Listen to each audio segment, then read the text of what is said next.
I'm familiar with almost everybody here, and I can tell you that almost everybody here, we render one service or the other to humanity, but maybe not in a very structured manner.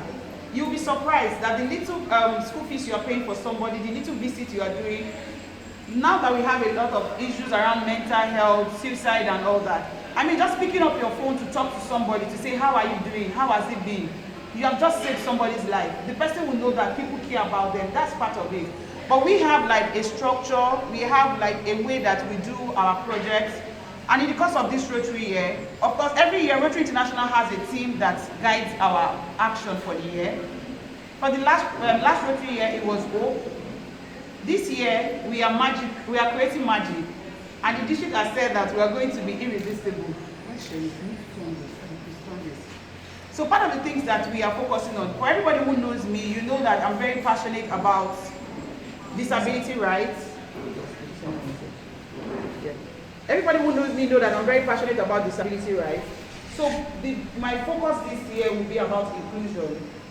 It will interest you to know that in Lagos alone, we have over 100 Rotary clubs. As much as these Rotary clubs are doing a lot of services, they are doing things around. For most part of it, because people do not understand the language of persons with disabilities or do not know how to access them, it's a bit difficult to reach out to them. One of the things I'll be focusing on, because that is my constituency, that is the place I understand, I have a very good knowledge of working with these persons. I live with invisible disabilities. Of course, people who know me know that, and I'm very happy to do this work with that. So part of the project I'll be highlighting, I've listed some things and I'll share this with the club so that it will be projected. That being said, you know, I'll be working with persons with disability, like I said. For most of our projects, we'll be providing braille materials, reading materials for those who are visually impaired. For the deaf and hard of hearing, we'll be providing them with hearing aids. We have adopted a school that we'll be working with around Maryland. And I know that Wesley School for the Deaf, they also reached out to me and we'll be working with them. I'm saying this now because as much as possible, we'll be reaching out to as many people as possible to support us.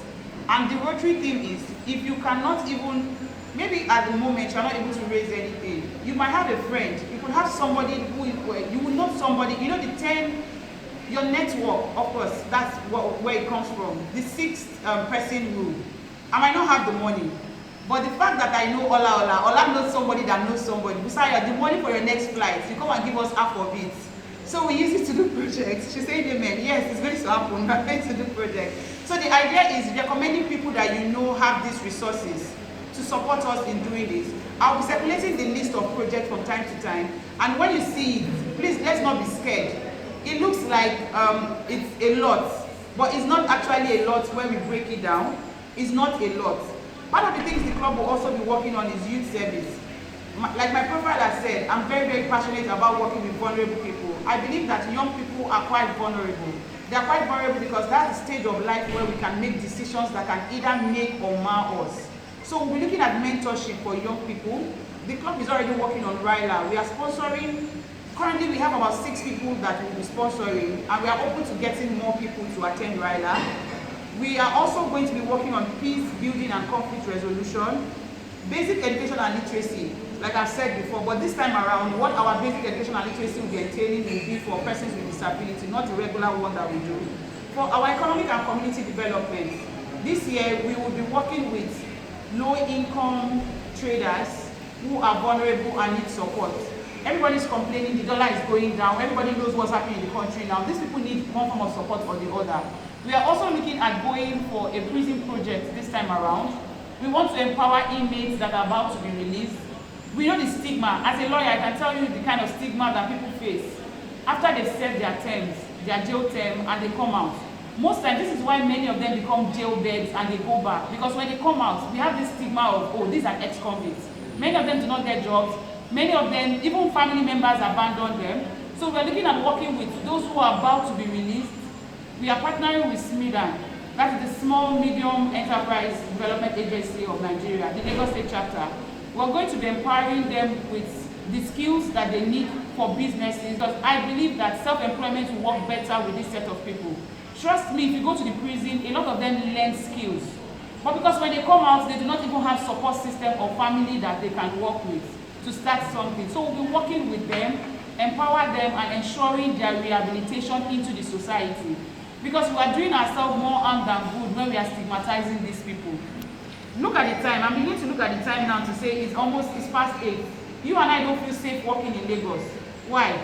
Because people will be out there who can attack us. It has even rained today, which makes it a lot worse. When you find out from statistics, most of these people are either ex-convicts or people that are vulnerable, and we need to support them in our own way. Also, we'll be doing a lot around mental health. For our international service, we are looking at going to Ghana, and I will not complete this administration without working on menstrual hygiene. Everybody knows that that is one area I focus on. So we'll definitely be working with young girls, yes, vulnerable girls, women and girls with disabilities, but we'll still have the mainstream ones. So we'll be expecting a lot of projects around menstrual health. And like I said, a project could be as small as hand washing. We'll be commemorating the United Nations days. There are specific days for every day. Almost every day has the United Nations, they reserve days for different activities to kind of create awareness. October 10th, for instance, is World Mental Health Day. That is the day we can talk about suicide. October 15th is Hand Washing Day. We have, even in this July, Hepatitis Day is July 28th. So for these days, we'll be working to do different things. And I know Lagos State government also does tree planting on July 14th. So these particular days, we'll be doing advocacy, awareness, and carrying out projects. And for our projects, it could be as little as hand washing. Going to school to teach young people how to wash their hands properly. The basic etiquette of just staying healthy so that we do not have communicable diseases. So yes, there are so many, but I know they are achievable. We have prizes attached to some of it, and then we'll be sharing this, and I'm counting on everybody to support this journey. Thank you so much for your rapt attention.